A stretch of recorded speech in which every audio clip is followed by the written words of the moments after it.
Serena, Celina is coming to Duel Links. She'll be unlockable at July 28th. May vary depending on where you live. We'll be looking for her farmable cards, leaked cards that are likely to be level-up rewards and skills in this video. This is one of her farmable cards. Lunalight Emerald Bird, when sent to the graveyard by a card effect, can special summon this from the graveyard, and you can use its effect to double your Lunalight Fusion monster's attack. What's even better is that if it gets destroyed by battle or card effect, you get to special summon any Lunalight monster from your deck, which I believe might be a good turn 1 play to set this card. Previously, Lunalight decks had to rely on Battle and Boxer Veil. This also is a farmable card. When a fusion monster is fusion summoned to your field, you special summon a token to your opponent's field. Might be usable since you got your Lunalight fusions that can attack twice on the same monster, and therefore you could deal more damage, but it's not that worthy of playing since you'll have to fit it in a 20-card deck, so it'll be played at 1 at most. You can also banish it from the graveyard and send 1 card from your hand to your graveyard to special summon any Lunalight monster from your deck, which I believe is the main reason to actually play this card. If you send a Lunalight card from your hand to the graveyard, you'll also get to use that card's effect. Let's look at the leaked cards that are probably going to be her level-up rewards. This is the best Lunalight fusion. It cannot be targeted nor destroyed by card effects, which is an effect that got invoked Casitas banned back in the day. Can attack twice during each battle phase, and after it attacks a monster, you get to destroy all special summoned monsters your opponent controls. Cannot be destroyed by card effects. This card is like a better version of Cat Dancer, but it obviously requires more resources to summon, but you'll use your Lunalight fusion to bring it out anyway. Similar to Cat Dancer, you can activate her effect so that it can attack all monsters your opponent controls twice each. They won't be destroyed during the first attack, and each time she destroys opponent's monster, it gains 200 attack until the end of the battle phase. Somewhat better version of Polymerization that gives additional effects to your fusion monster, but you have to use at least 3 monsters as material. So use 2 copy of normal Poly and 1 copy of this, or vice versa, depending on which fusion deck you use. But as you know, it's better to have a monster effect to fusion summon since it's much more consistent. I'd say pretty much useless for this card, but you know Konami, they have to give something useless so that they ruin the character.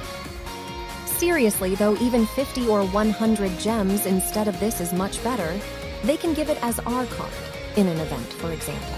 Okay-ish compared to Scab Skark Knight since you won't take battle damage, but it's still vulnerable to card effects, so long story short, another useless card. I really have nothing to say, same story with previous cards. This is much likely her level 1 skill.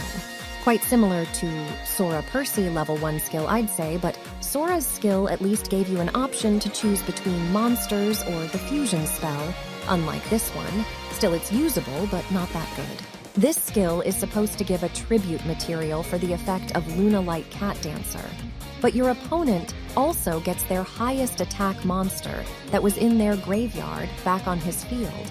So unless you tribute Lunalight Crimson Fox and use her effect to reduce your opponent's monster's attack to 0, this skill is just bad. Also, it locks you to special summon Lunalight fusion monsters for the rest of the turn. I'm pretty disappointed. Another skill that is similar to Sora Percy's Edge Imp Assist skill, but we also have a restriction.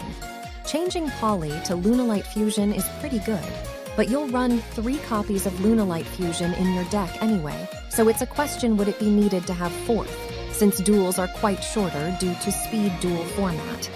So I guess this isn't worth running either, but let's check the rest and decide later.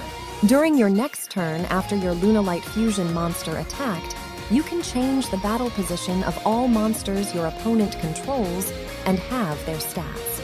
None of the Lunalight fusions have effect to deal piercing damage though, so this promotes the usage of greater polymerization, therefore this skill isn't that good either.